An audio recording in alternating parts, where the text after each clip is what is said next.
The Bible has a funny tendency to skip over rather dramatic events in few words, such that you can almost not appreciate their gravity. Last week, we heard Mark's very scant account of the temptation in the desert, and it was 40 days long. But how did he write it? He said, he remained there for 40 days and was tempted by Satan. That's it. And today, in our first reading, we have what's really one of the most dramatic moments in the Old Testament. But again, we can miss some of the drama that's going on if we don't actually allow ourselves to enter in between the words and really think about what's going on. Because God comes to Abraham, speaks to him and says, I want you to sacrifice your son Isaac. We can look at that and think, oh yeah, Abraham was just so full of faith that he said, okay, God asked me to do the thing, I'll just go do the thing, and that's it. But in between the command and the doing of the act, there was at least 3 days that passed that Abraham had to sit with this. And we, even in our version today, we had some verses cut out, so we missed it completely. But they go on a journey. So as soon as Abraham has made this command, he decides to go, so he takes his son, and they have to walk for 3 days to get there.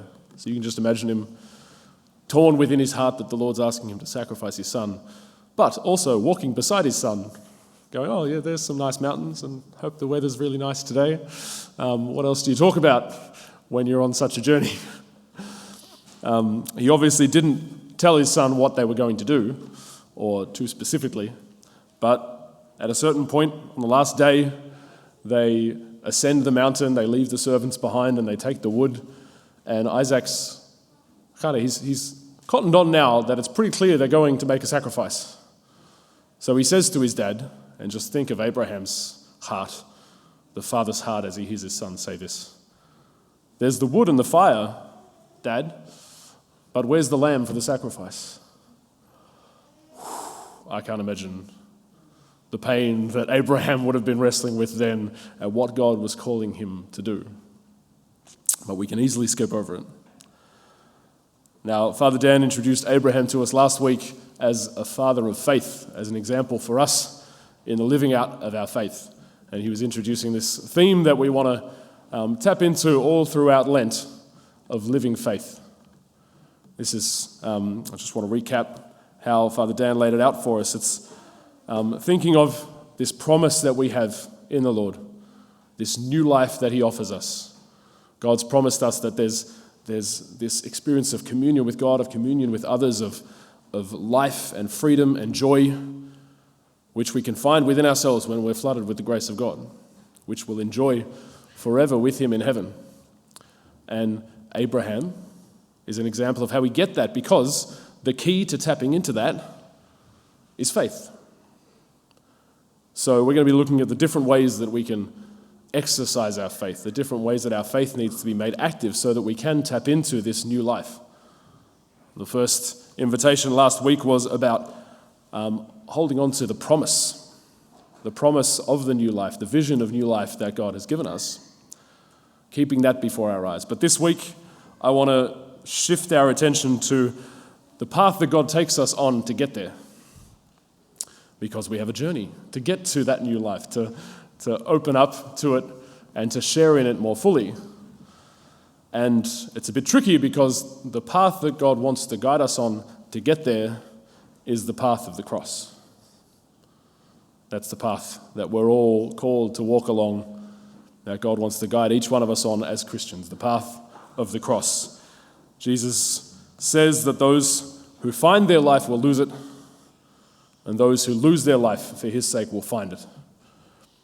There's this mysterious thing that for Jesus' invitation for us to take up this life, he wants us to sacrifice that which is most important to us. He wants us to let go of whatever we're clinging to most tightly.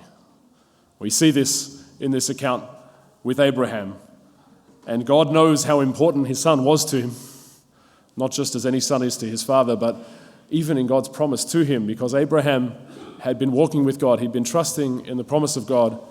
God had said, I'm going to make you a great nation. You'll have so many descendants. But he didn't have a child. He was 100, and then, only then, God's promise comes to fruition and he finally has a son. So this is the son of the promise, the son who's going to make God's promises come true. God's work in his life is coming about through this boy, and yet God asks him to sacrifice him. God asks him to let go of the very thing that God has blessed him with, the greatest blessing in his life. And we can think of, in Lent, God asking us to give up stuff. Sure, yeah, we should give up stuff that, okay, we'll give up kind of worldly things so that we have more space for God. But ultimately, God asks us to give up even the good things, even the things that he's given us as blessings. We see this very dramatically with the apostles, the disciples as well, because they'd met Jesus, they'd encountered him, and they discovered that he was the most important thing in their lives. This man is the Messiah. This man is the answer of 1,000 years of Jewish longing, but he's also the answer to every desire of their hearts, and they've given up everything to follow him, and they're clinging to him, and they're clinging to his every word, and they're following everywhere that he walks. But then he goes and dies, and they have to surrender their hold on Jesus. It doesn't make sense. It's a crazy paradox, but this is the path that we're called to walk if we're following Jesus. This is where our faith leads us if we really want to take up this new life that God is offering. And it's paradoxical, it's contradictory, it's crazy. But this is how God wants to guide us. What does our faith need to look like, though, if we're actually going to be willing to go there? We see in Abraham an example of profound faith that no matter how heart-wrenching, no matter how crazy this request from God is, that he walks up that mountain and he picks up the knife.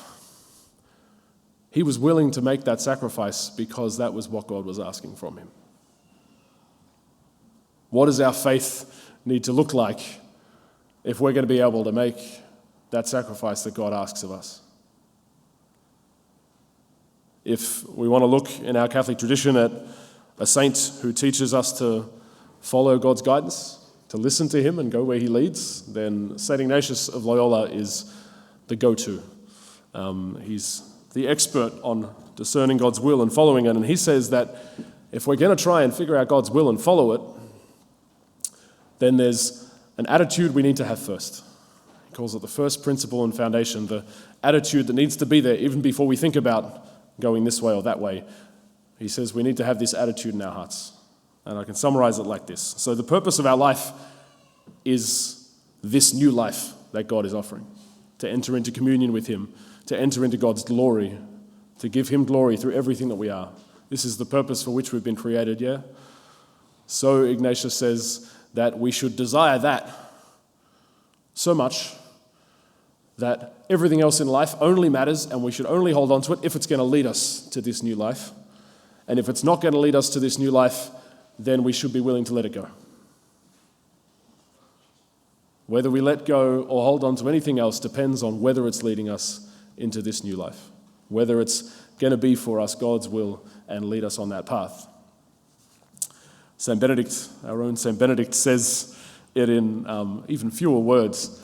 He says, "Prefer nothing whatever to Christ." That's a slogan we've had posted up around the parish before. We need to have that single-hearted desire that whatever's going to lead me into Christ's promises, I accept, and everything else I'm willing to let go of. But, Father Cam, you said that even the disciples had to let go of Jesus. It's this crazy, contradictory paradox. It's the cross. It's how on earth does letting our life go allow us to take up the new life God wants to give us? But this is the path of the cross, that even Jesus, in order to live his fullest life and in order to give us the fullness of life, he had to lose his own. The very hard truth of our faith.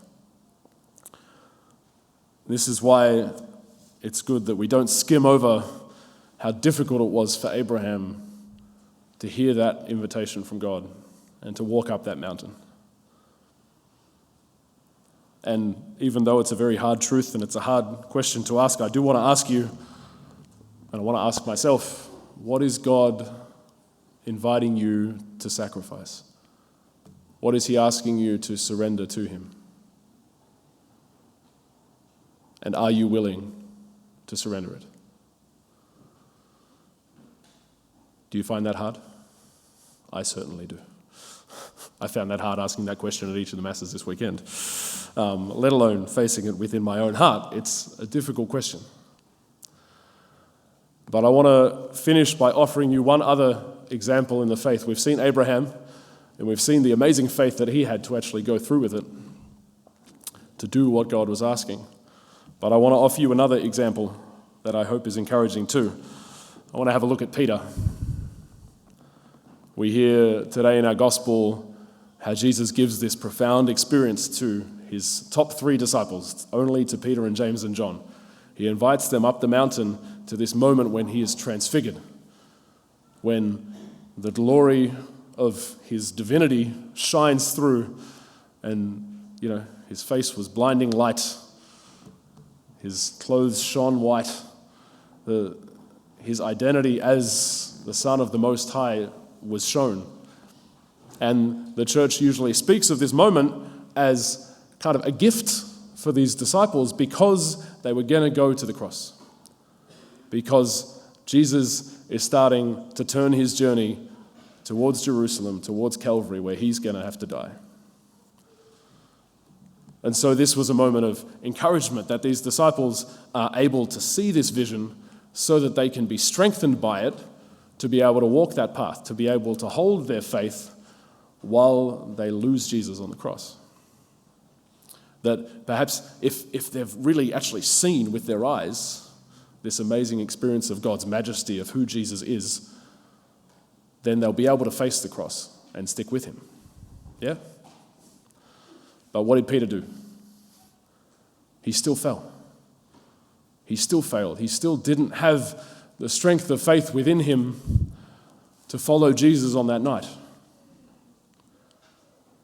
When everything seemed to be falling apart, and the choice was put before Peter to stand with Jesus or to defend himself, he was too scared to do it, and he said, "I don't know the man."